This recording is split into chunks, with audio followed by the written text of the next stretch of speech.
Smetty. I'm Mike Golic. I'm Jessica Smetana.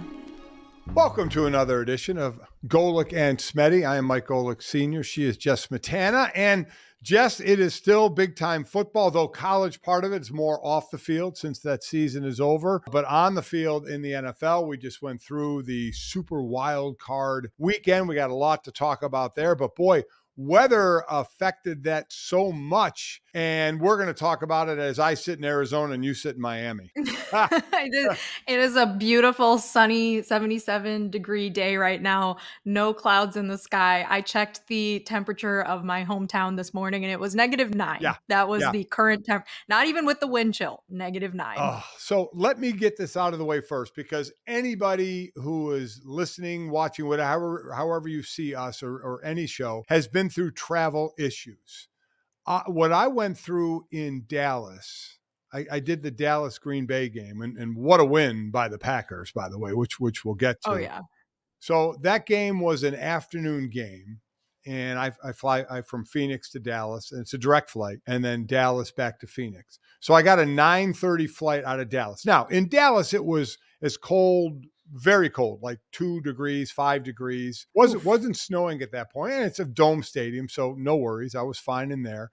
But Dallas dealing with the cold. Now, I dealt with that with Dallas when they had the Super Bowl back in my Mike and Mike days at ESPN, when it was snowing there and awful, and basically the city shut down because they have absolutely no clue how to deal with bad weather. Even though they occasionally get bad weather, they still haven't figured out how to deal with it. And they still haven't, by the way, as to the story.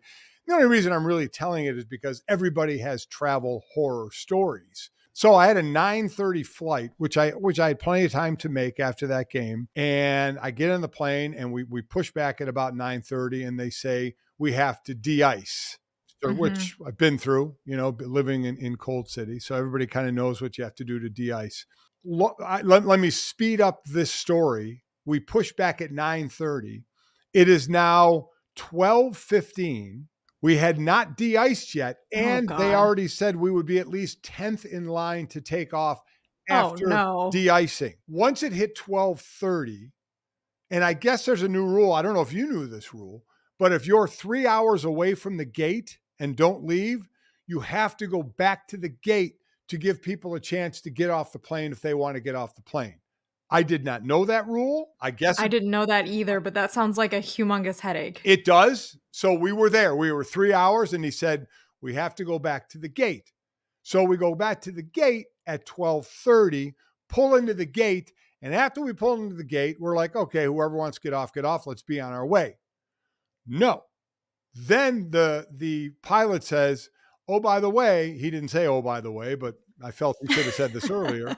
The co-pilot is going to time out. Oh, no. Which means they have to wait for another pilot. And they said that could be at least 2 hours to wait for another pilot, to which even at that point, Jess, I was like, I'll wait.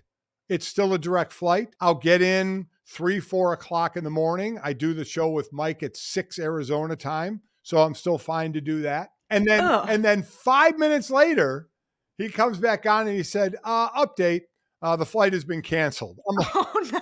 Are you kidding me? So now it's about 1 o'clock in the morning. I quickly text Mike to say I wouldn't make the show, and he only got it when he woke up.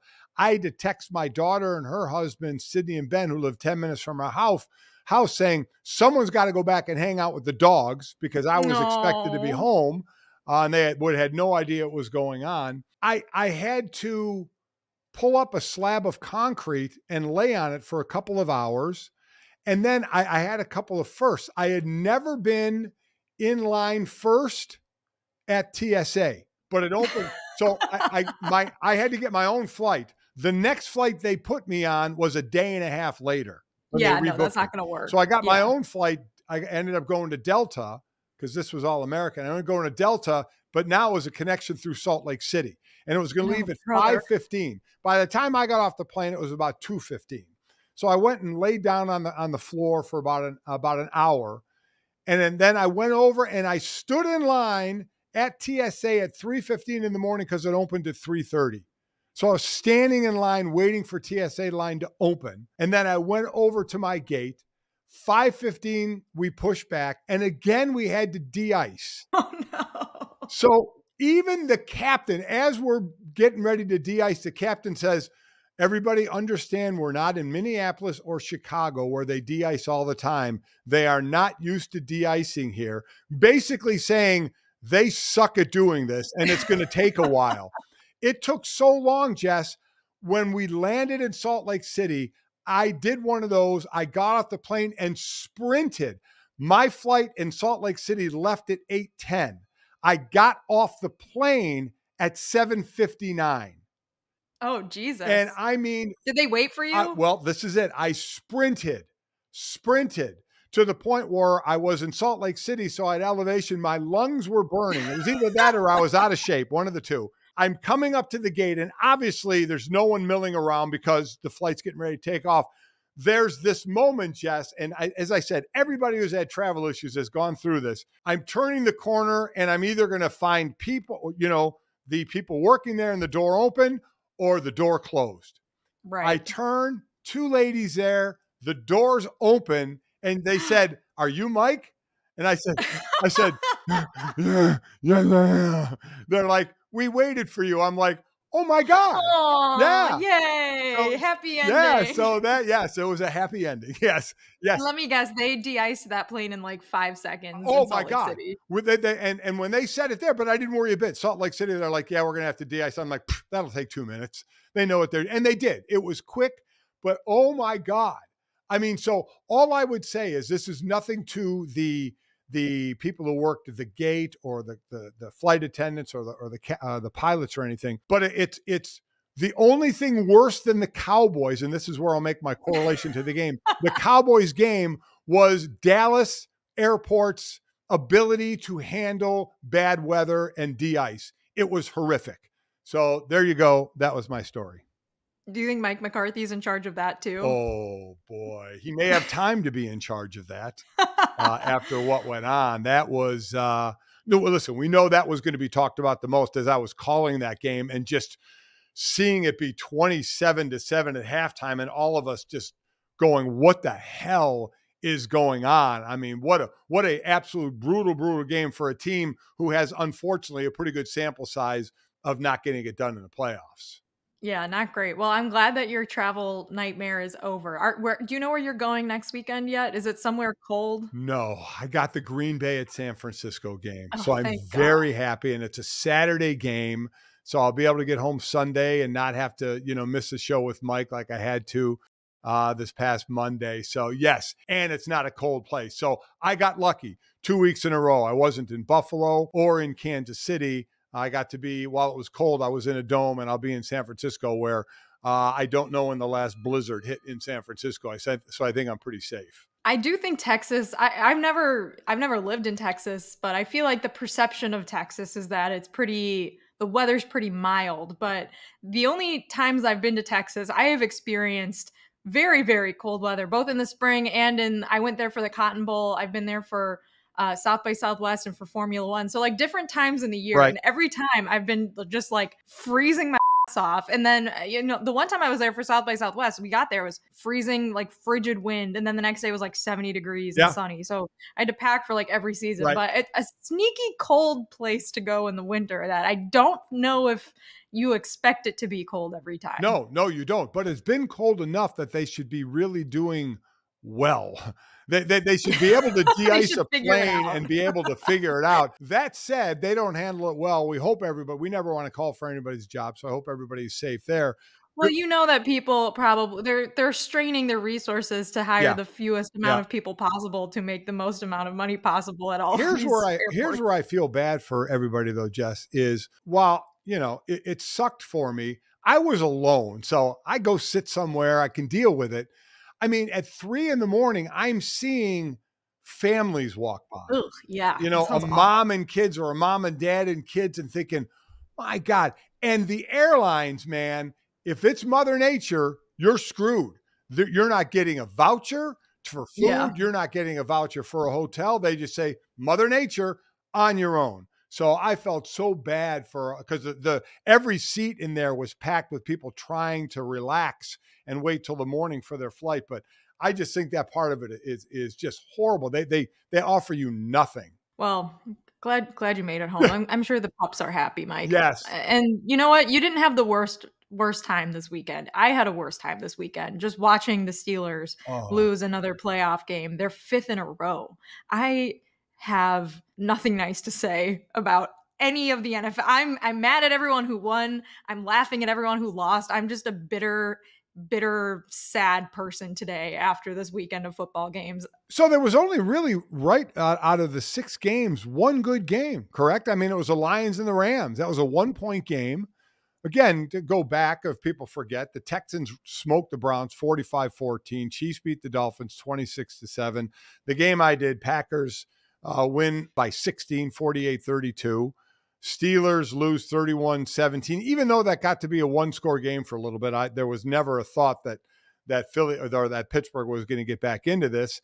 And then the Eagles get beaten 32-9 by Tampa Bay. So it was only the Rams and Lions game that was a 1-point game. So kind of a disappointing weekend overall, I thought. I would also say like the second half of the Lions and the Rams was like not as exciting as it could have been. Maybe because like a bunch of Rams players got banged up. Maybe both teams just made good adjustments. But the second half definitely like it lulled a little bit for me. But I'm with you. I think when you're coming out of a big playoff weekend and most of the conversations happening on sports radio are like, do you pay this quarterback or do you fire this coach? It was probably a non-competitive weekend of football. And I feel like between the Cowboys, the Dolphins, the Eagles, that's kind of the Steelers even, that's kind of been the topic of conversation. So along those lines, let's start with the coaches. You know, we can get to the games, but as I said, they weren't that great of games. So the coaches' names that were mentioned, there had been talks of should Mike Tomlin step away or be gone from the Steelers. And for those who need a quick history lesson, they have had 3 coaches since 1969, Chuck Noll, Bill Cowher, and Mike Tomlin. They are the epitome of continuity and not what goes on today. There's no Teppers in this situation, the owner of Carolina, who just fires a coach at will all the time. Although he used to be in Pittsburgh. Yeah, that is true. Very true. So there has been Tomlin's name kind of floated around. Nick Sirianni was talked about, and certainly Mike McCarthy. Do you think 1, 2, 3, or none will be gone from their jobs when we get to next year? That's a good question.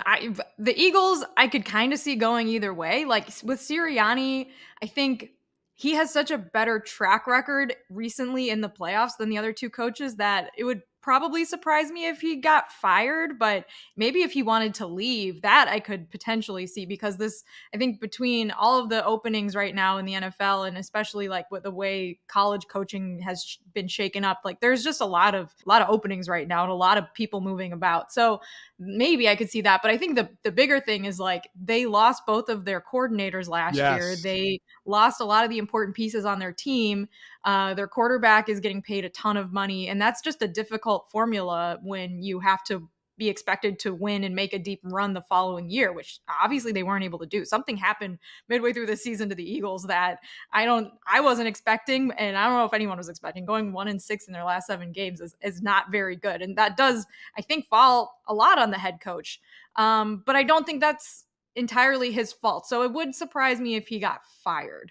With McCarthy, he's had pretty good records in Dallas, right? Like he's won a lot of games this year. He won a lot of games, but it's just this back-to-back embarrassing playoff performances. Not like this game, the Cowboys just didn't even look like they showed up and they were ready to play. And it's a home game against a 7 seed that barely got into the playoffs. And credit to Jordan Love, because he looked awesome and the Packers look great.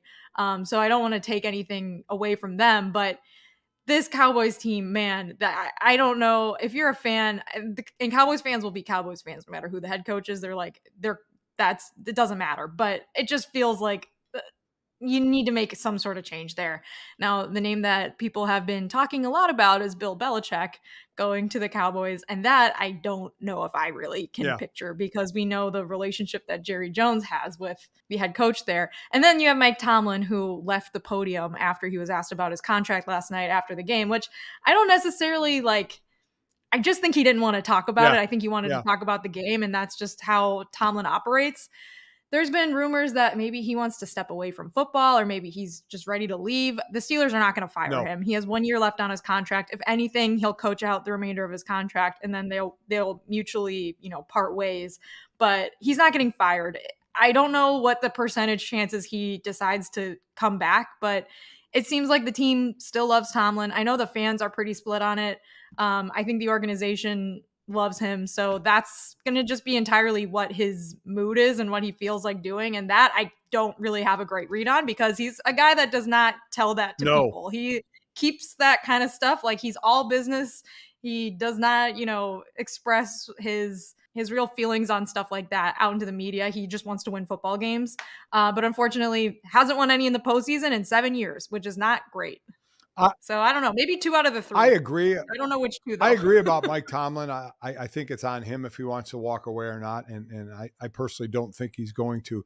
Nick Sirianni is the interesting one, because he's had success there, obviously. But then this year, even though they started out 10-1, they weren't playing their best ball. And I think maybe what ownership and management might look at is, maybe these coordinators meant really a ton to this team, because they lost both of them. Gannon to Arizona and Steichen to the Colts. Both got head coaching jobs. And then he ends up pulling the defensive play calling duties from Sean Desai and giving it to Matt Patricia. So you wonder, how important, obviously, those guys were, and all coaches are important. With McCarthy, I mean, you actually look at them, they led the league in scoring. He took over play calling duties, and this offense was playing well. They just had such a hang up going into the playoffs and winning there. Even if they got by this game, they would then be heading to the divisional round, where they've lost their last 10. But Jerry Jones, we know that every year it's Super Bowl. And remember, after week 18, just a couple of Mondays ago, Jerry Jones was asked about McCarthy's, tenure, and he said, we'll go by week to week in the postseason. Well, if you're going to say that, and the first game in the postseason is an embarrassing loss, you got to wonder if the writing's on the wall for that one. And I agree with but Mike, he's won 12 games in each of the last 3 seasons. That's pretty difficult to do. But it reminds me of when my brother Bob played for the Browns. Marty Schottenheimer, God rest his soul, was the coach. Took him to a couple of AFC championship games where they ran into, unfortunately, the now named games, the fumble and the drive, against the Broncos. And Marty Schottenheimer eventually got fired for not getting them over the hump to the Super Bowl. And Mike McCarthy's kind of in that position, with a defense that had times played like they were the best in the league, an offense that had incredible firepower with Dak leading in touchdown passes, CeeDee Lamb leading in touchdown catches, second in yardage, that they had the explosiveness to get it done, and they didn't. And it's always, a lot of teams, some care as they're building, but for the Cowboys, it's not about the regular season. It's about getting to the Super Bowl. And they're not even getting close since they won their last one. I think it was in '96. So that one wouldn't shock me. The one thing that has to happen is whatever happens has to happen quick, right? Because you can start doing face-to-face interviews the 21st, but you can be doing Zooms, which are people are doing Zooms, and you can kind of backdoor if you want to find out if somebody's interested. Here's the wild thing to me. Bill Belichick interviewed for the Atlanta Falcons job. Just saying that, because 6 other people I've interviewed as well. It almost feels like Bill, and I get it where we are now, but it's almost like Bill Belichick, should he be above that? And you just say, I want Bill to be my coach. What is Bill going to tell me in an interview that I don't know about him? Right. That it should be, if I want Bill as my coach, I'm just offering him the job. Because A, it's weird that he sat through an interview, and B, it'll be even more weird if one of the new coordinators that was interviewed is hired instead of him. It just seems odd, even though I think we can understand it. Bill's the second oldest coach in the league. You wonder if you're starting to churn to the younger head coaches, but it's just so odd seeing a guy that's going to go down as the GOAT as a head coach is interviewing for a job and still may not get the job even after interviewing for it. I would be so nervous if I had to interview Bill Belichick. Not like a interview, I would be nervous if I were just a journalist or a reporter asking him a question at a press conference. I can't even fathom, like, you're in charge of the meeting and you have to, ask him important questions. He seems, like you said, like he seems like above it in a way, Yep. having won 6 Super Bowls. But in the same kind of vein, Dan Quinn, who Bill Belichick beat in the Super Bowl when they played the Falcons in Houston in 2018 or 2017, he has been interviewing for some head coaching jobs. And after the Cowboys' defensive performance on Sunday, do you think he coached himself out of an opportunity to be a head coach again? Isn't that wild? You're going to get interviews because of the job you did for the whole year, but then in the last game, because it went so bad, you don't. I mean, there were guys wide open. Packers guys wide open, Mike. So I guess here's the question to me. Your defense was really good all year. And they play man more than anybody in the league. And it was obviously working for you. And it didn't in this game. It's not like it never worked. It had worked. So I think, Jess, you have to ask yourself the question, as I already had talked about, or in these situations, I always put more on the player. These players have produced in this defense. And in this one, they were blowing coverages in man, leaving huge holes open in zone, especially for Romeo Doubs in the middle of the field. And they tackled horribly. So how much do you put on Dan Quinn when they had been doing it well? It's one thing if you stunk the whole season, right? But they were doing it well. And then in this game, they did not. So it's really weird to then say, I'm going to lay it on the coach. But that's what happens, right? You say that side of the ball or the team is a reflection of the coach coaching that team or that side of the ball. Do I think it should hurt him? No. But I could see ownership or management saying, boy, in the biggest game of the season for them, they came up small. How much has to be on the coach for that? I think there's also the aspect of being a team. If you're looking for a head coach right now, you underperformed this year and you want to hire the best guy. And it's not so much that maybe he's not the best guy, but it's like selling that to your fans is going to be a lot harder now. It's almost like in college football, how we've seen, the coaching carousel move so quickly, and coaches that, were getting interviews for the Alabama job are now getting these huge raises, even though none of them are the guy that won the championship this year. Like, you've got Mike Norvell, who, and I'm not saying it's not deserved, but like last game he coached this season gets blown out by Georgia, just gets like a humongous pay raise because he's not taking the Bama job. Like, that's why I think with the Tomlin thing, it's like Steelers fans that are wishing him away. I think he's been there for so long that they're not necessarily grasping how much worse a situation can be, how much worse of a head coach a team could have. And Tomlin's been the model of consistency in Pittsburgh, hasn't had a losing season, which is, I know people, I think, kind of like make fun of it because he also has won a Super Bowl and coached in 2, but hasn't done, doesn't have the numbers like Bill Belichick has. But it's incredibly impressive, I think, to have never had a losing season in the NFL, which is super competitive and super hard. You're in a really tough division. You could have a coach next year if Tomlin leaves that does have a losing season. And then how does that That's exactly feel? right. It's a lot worse. Yes. It's a lot worse. Yes. People knee jerk too much. And that's what has impressed me about the Pittsburgh Steelers organization is they don't knee jerk. They stay with their guy. Again, he has the record for most seasons starting as a head coach, 17 with a winning season. 2 guys have more. Belichick has 19 and Tom Landry has 21, but they didn't do it from the start of their careers. The flip side of that is like they're never bad enough to have like a top 10 draft pick, and you're never bad enough to fully rebuild, but That's exactly right. You're also not bad enough to have your fans like not want to show up and go to games anymore and watch them play. We're going to get into the college side of coaching and free agency in college. And what I want to get to the upcoming game, since we do this once a week, next time we do this, the next games will have been played. But before that, just a coach that's talked about in NFL and college. I asked you what of those 3 coaches might be back or not.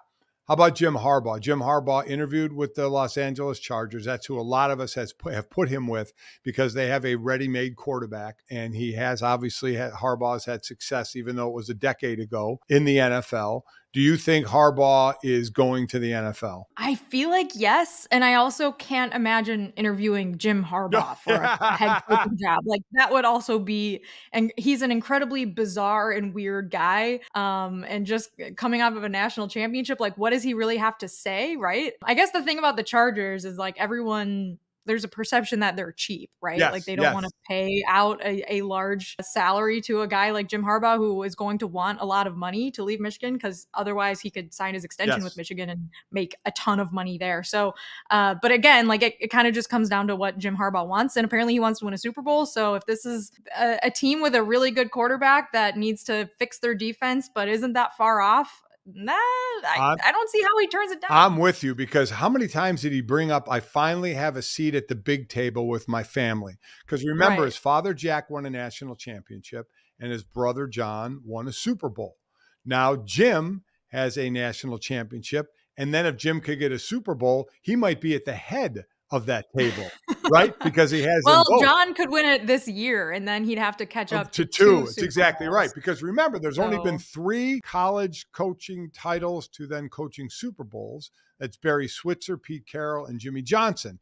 And Jim Harbaugh could add his name to that group, because I don't really see it ever becoming a thing where you're grabbing the college coach again and bringing him to the NFL, because it's flopped so many times. But with Harbaugh, who was an NFL coach, obviously, we think that could work. I think he's going to be gone. I think he'd make between $15 and $20 million a year, or he wouldn't even look at it.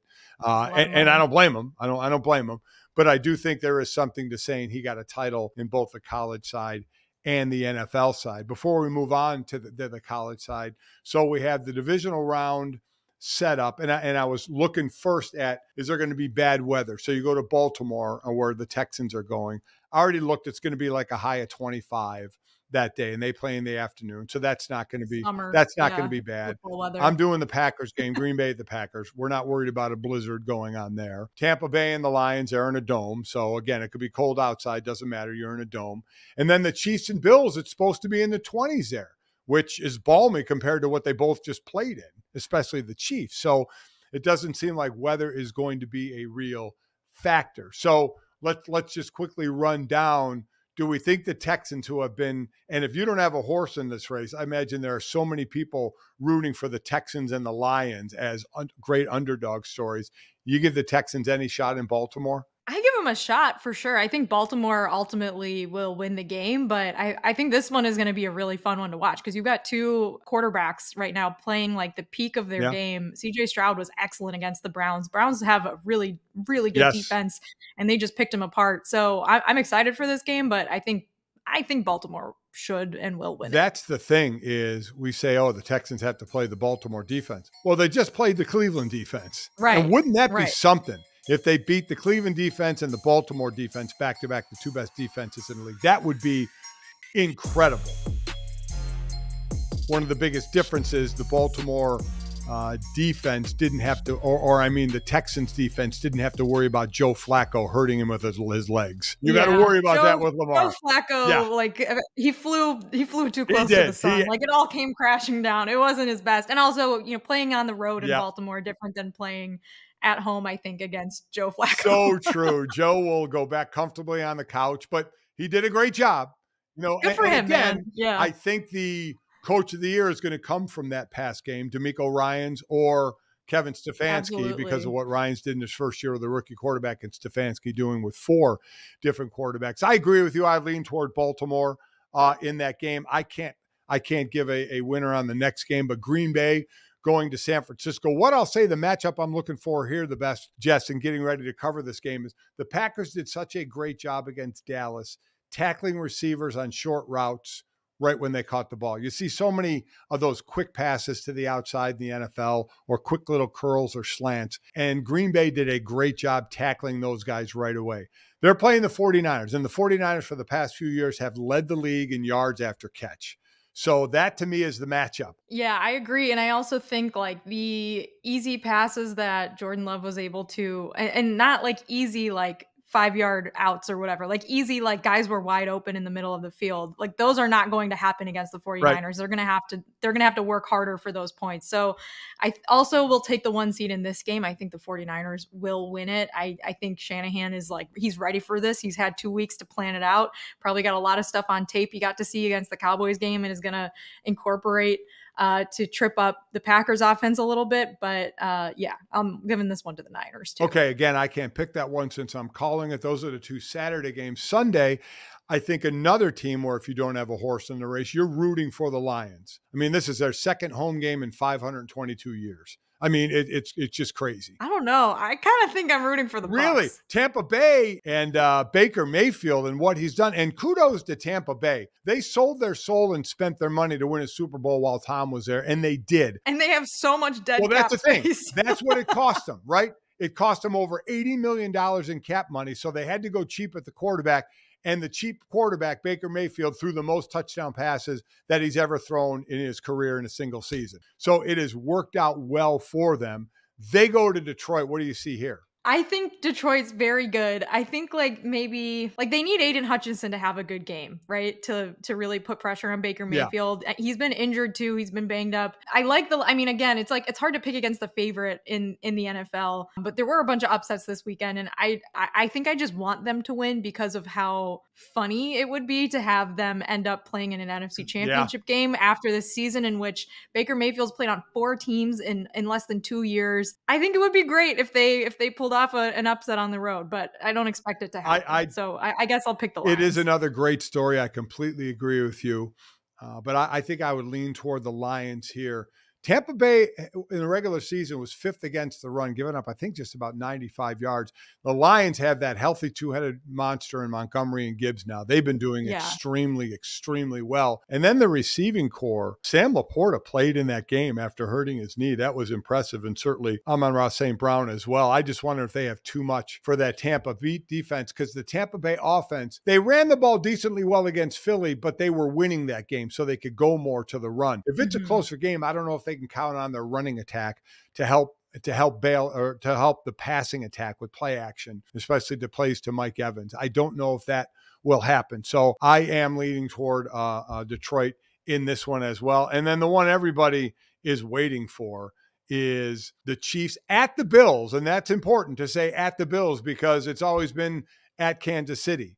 Now, for the first time in his career, Patrick Mahomes in a playoff game that's not the Super Bowl has to get on a plane and travel. They're going to the Bills. Weather shouldn't be a factor. What do you think on that one? Well, this is why the NFL is rigged, because they wanted this Josh Allen, Patrick Mahomes matchup in the playoffs. They wanted a repeat of that awesome game a couple years ago that the Chiefs won. There was no doubt in my mind they were going to call defensive holding on the Steelers when the ball was already in the air and it was uncatchable. They were going to not call pass interference on George Pickens when he had a chance to get a first down late in the game.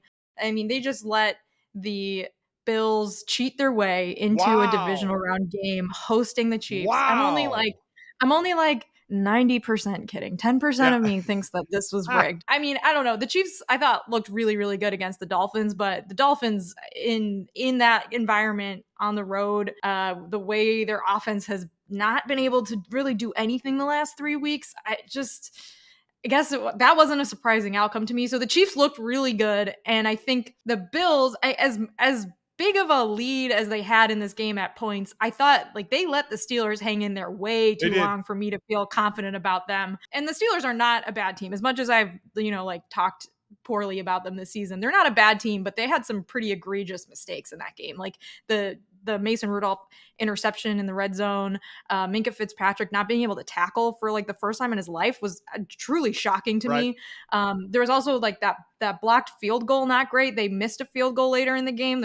So Bill's special teams was not playing its best game in the wild card round. So I think Kansas City coming in on the road, I think they're going to win this game. So they played December 12th, and the Bills won that game 20-17 on a field goal with under 2 minutes to go. It was pretty evenly played game, though in that one Buffalo was up 14-0 at first, just like they were up, you said 21-0 against Pittsburgh and let them back in the game. And then obviously this game came back to where Kansas City never had the lead. They did tie it 17 all in the fourth quarter. I think the biggest difference here is going to be, again, Josh Allen, and not passing, but running the ball. Now, we didn't turn the ball over last week. If he doesn't turn the ball over, because he has been at times a turnover machine, especially in the red zone.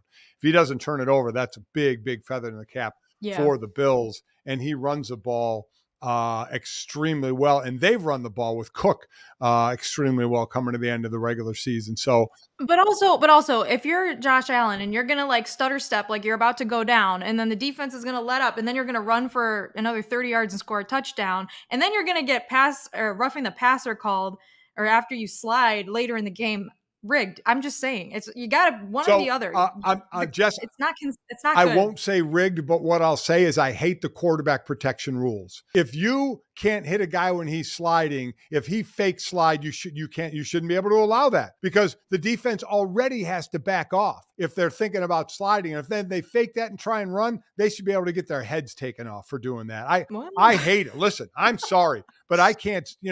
I get them protecting the quarterback, but it goes too damn far. And I've said this before, and I'll continue to say it, that they let him get away with too much at times. I agree with you there. So you agree that the Bills cheated? I don't agree that it's rigged. I agree that the league protects the quarterbacks a little more than I would like, especially when they start this fake sliding or look like they're going to run out of bounds and then stay in bounds. I mean, I just want them to get slammed when they do something like that. In all seriousness, like jokes aside, the Miles Jack hit, when a guy is sliding and a guy comes in and they have like, it's a kind of a bang bang play, and the refs are like, well, he started the slide before the defender started the tap. Like that to me seems impossible to officiate.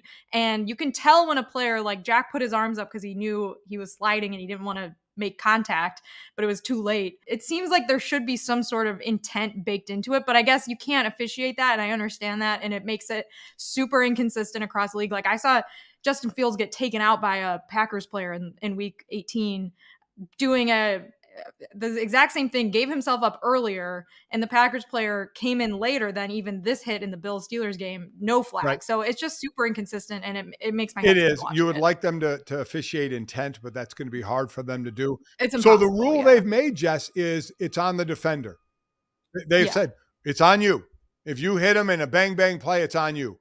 When you hit him and where you hit him, which to me can be at times completely unfair, but that's their way of covering their and just saying it's on you. Instead of us trying to judge intent, we're just putting the whole thing on you. And that's why they want an offensive league, and they're doing everything to get an offensive league. All right, there's everything about the playoffs. Look at our picks. Unfortunately for Jess, Mike Tomlin and the Pittsburgh Steelers are out. But we're going to go to college next. There's a whole lot of movement going on. And as Jess said a little earlier, a whole lot of people that are getting paid for doing absolutely nothing. And we'll chat about that next. All right, Jess, NFL, like we said, a lot going on, but so is there in college, but just happens to be not on the field as much. And I think what an offseason we had, right? Pete Carroll, let me just first say, the mutual thing is bogus. They got fired. Pete Carroll and the mutual departing, Pete Carroll got fired. Bill Belichick and the mutual at New England, they didn't want him around anymore. So they both have moved on. We've talked about that some. But in college, it was one where it was this guy's choice. Nick Saban retiring from Alabama. So Nick Saban and Bill Belichick in the same year. Now, one's done coaching and the other wants to keep coaching. What was amazing to me about this, Jess, was he admitted that it was 5 minutes before the team meeting that he was deciding what to do. And in all honesty, if it's up in the air 5 minutes before the meeting, you probably did the right thing by retiring. Yeah. But also, since it took you that long, I wonder how many times this offseason he will think back and maybe regret and wish he was still coaching. But I found that the most interesting thing is right up to the last second deciding to retire. But Nick Saban walking away. Seriously, it's truly like people say like, end of an era, but this is actually, I feel like the end of a very specific era in college football where Nick Saban was dominating the SEC. His worst season was like they lost 3 games. Oh no, Yeah. boo-hoo. Like a lot of teams would kill for that. He won how many 6 SEC championships? He's won 7 college football or I think 9 SEC I Yeah, don't he's know. I got have a to look lot it up. more. He's got I 6 already forgot. titles, 7 overall because he won one. Yeah, Yeah. I mean, it's ridiculous. I mean, it's crazy. I thought his justification for why he did it now was totally like very Saban-esque. Like he doesn't want to lie to Yeah, players and tell them he's going to be around yep, in 3 years for them. And I thought that was really like he's someone that has changed a lot over the last 16 years at Alabama as college football has changed, and he's someone that I think genuinely seems like he cares for the players that he coaches, which is I think not super common at this level in football. Like he actually wants to, when he's recruiting a kid, tell them the truth and tell them that he's going to be there when the kid leaves for the NFL inevitably and is drafted in the first round, because he had 44 first round draft picks, more first round draft picks than losses in his career at Alabama. Just like he is unequivocally, in my opinion, the best head coach yep, of all time in college football. And I don't even think it is possible in the realm of college football that we live in now that there will ever yep. be someone like Nick Saban again, or there could ever be someone like Nick Saban again, to have the longevity that he had at Alabama and the consistency of being the best, or at least like the top 3 in the country year in and year out. It's just like it's insane. It's insane to me. And I don't even know how Kalen DeBoer now, who's the new head coach, is going to live up to that. But I think of all the candidates that were out there for this job, I think he's definitely like a very, very solid choice for Greg Byrne and for Alabama moving on from Nick Saban. Because that's the thing. I'm like, who do you get to follow, and who wants to be the guy to follow a legend? Because you're right. He's the best coach there's ever been in college football. He said NIL and the whole way the landscape has changed had nothing to do with it. I don't know how much I agree with it, because he's always been a guy in control saying we're the best program. And basically he almost shouldn't have to go recruit, 5 stars should come to his throne and say, sir, could we please play for you? But the game has changed a bit where he actually has to give talks and basically say to the alumni, we now need your money and your collective money to help us bring in these players. It's not just on Alabama and the chance of winning a championship and going to the NFL. We have to pay them now as well. So I think there was a little bit of an effect there, but I agree with that. I think for the most part, it was, I can't look these guys in the eye anymore, these kids, and say, I'm going to be here the whole time for you. So I think that was a big part of it. And I do think Kalen DeBoer was a good pick. This guy's had huge success against top-ranked teams before, but what a journey. Sioux Falls he coached. What, NAIA? Yeah. I mean, winning titles there, to a couple of years at Fresno State. And now, at Washington. And I mean, really an amazing thing of what he has done in the short amount of time that he has done it. But he's had success, like we said, against some better teams. So I can see why, because you're almost in a no-win situation, right? I mean, of following Nick Saban, because it's not even like you can go to a long tenured assistant, because his assistants leave to go be head coaches all the time. So it's not like there's anyone like a coordinator who's been there with him for 15 years, right? So he can't even really do that. He had a guy in Steele who had been there a short time, the D coordinator, but he walked away as well. So, but boy, what it started, Jess, you alluded to this earlier, the domino effect of, if your name was mentioned with Alabama, you were going to get more money. Yeah. The crazy thing about this entire coaching search and the kind of 4 days that it played out in was that 4 of the clients of Jimmy Sexton were four college coaches that were kind of in the mix for this job. Were all clients of Jimmy Sexton, who's an agent at CAA. Kalen DeBoer, who ended up getting the job. Steve Sarkisian, who got a huge raise at Texas, stayed at Texas. Dan Lanning, who stayed at Oregon. I don't know if he's getting a raise or not. It wouldn't surprise me if he did. And Mike Norvell at Florida State, who also got a huge raise. So Jimmy Sexton, who also Nick Saban is a client of his, got so much money in all of this, which is crazy. And these other 4 coaches, or 3 coaches, I should say, that were all in the mix. Also, Tommy Rees, we should mention, was in the mix. He did get an interview. He is now, I don't know what he's going to do, but wouldn't surprise me if he went on to the NFL, because Washington's going to, or Alabama is going to have most of Washington's staff next year, including their offensive coordinator. it's just an incredibly weird kind of weird intermingling between the agents and the coaches and the ADs in college football. It's very weird. You have to it's weird as a fan having to pay attention to like agents and reporters and all of these things that kind of give you hints about what's going to happen. But very interesting. Interesting that Sark didn't want to come back to Alabama and be the head coach. I don't blame him. I think if you're another coach in the SEC now that Saban's left, this is a huge opportunity. Like, I know Kirby Smart probably was like, hell yeah, when he found out Saban was leaving, because now even if Kalen DeBoer is able to meet expectations next year and be, at the top of the SEC, it's not as scary as Nick Saban is going to be facing you in the SEC championship game, and you don't have a great track record against him like Kirby Smart doesn't against Nick Saban. So it's very interesting. It's like I said, it's like truly the end of an era, because next year the Pac-12's gone. It's just, it doesn't exist anymore. All those teams are leaving. They're going to the Big Ten and the Big 12, and the ACC, a couple of them are. Yeah, exactly. And Nick Saban is gone. There's a 12-team playoff. We're in like unprecedented NIL and portal era movement on teams. If you're, a player that was on Washington, you're probably going to consider leaving now that your coach is gone. If you're a player on Alabama and Saban leaves, you're probably going to consider leaving now that your coach is gone.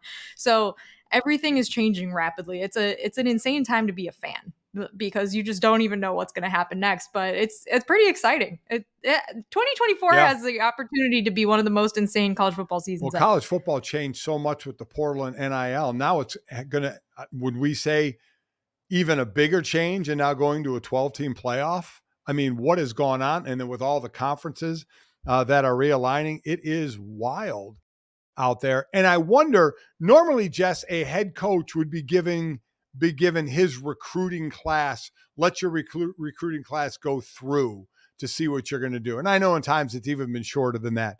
Do we think leashes are going to be even shorter because of the transfer portal and the fact that it's even more free agency than in the NFL? At least in the NFL, you have to wait till your contract runs out before you can become a free agent. In college, you don't. You can literally transfer every year, every other year, and go play for a new team. So I wonder if ADs and schools are going to look at this and say, well, if we're going to be doing all this, we better be better in a hurry than waiting for our 18-year-old freshmen to be, 20-year-old, more grizzled veteran players. It's a good question. I was also talking about this with your son, Gojo, and we were both curious about, now that there's a 12-team playoff, if those like top jobs are going to be, you're giving a little bit of a longer leash to coaches that are making the playoff now, because it's not just 4 coaches and you're kind of safe if you're one of those 4. It's now extended to like, oh, we were on the cusp, we were ranked 15 or we were 12 and we made it and we won a game. That kind of changes the calculation too. So I really don't know. I mean, it is, when there's so much money to be made being one of these coaches, either through leaving for a new job or signing a humongous extension off the back of like your 13-0 season if you're Mike Norvell, and we're completely forgetting that the Orange Bowl happened. I don't think you're ever going to see any sort of stability in either direction, but I also can see an argument for now. Things, you're given maybe a little bit of a longer leash if you're signing a good recruiting class and you're the 12 seed or you're the 11 seed or whatever, and you get to play in a playoff game, especially at programs that haven't made this 14 playoff at all in the last 10 years, which is most teams. Incredible. College football continues to be talked about, and will, as the offseason rolls on, will continue even more as we get closer to the combine and the draft and where some of these top players are going to go. A lot more to get into there, but we still have NFL playoffs. We have the divisional round that is coming up this weekend. We made our picks, Jess, in all 4 games. I did mine for 3 because I'll be going to San Francisco for the Green Bay game. So I'm looking forward to it. Plus the coaching decisions. Again, these have to come down pretty quickly, and you just wait to hear from all the insiders on what's the latest issue that's going to go on. But all I'm trying to think about now is when the next time I can see you, Jess, because I got spoiled when I did the Buffalo-Miami game and you brought me so many chocolate chip cookies that I love them so much that I don't know when I'm going to be able to get baked goods from you again. Well, unfortunately, the Dolphins crap the bed, so they're not hosting a playoff game anytime soon. I guess in Vegas. Maybe I'll bring something to Vegas for you. Oh, there you go. Or maybe we'll find a place where you can bake something right there in Vegas. Ooh, and then we have yeah. fresh baked goods. That's a great idea. All right. Do any of the casinos have I guess maybe you can get an important person suite with an oven. Try and do I don't that. think my room's gonna I have will that. get a situation where we can have some sort of baking feast together. Okay. I look forward to that. I'm down.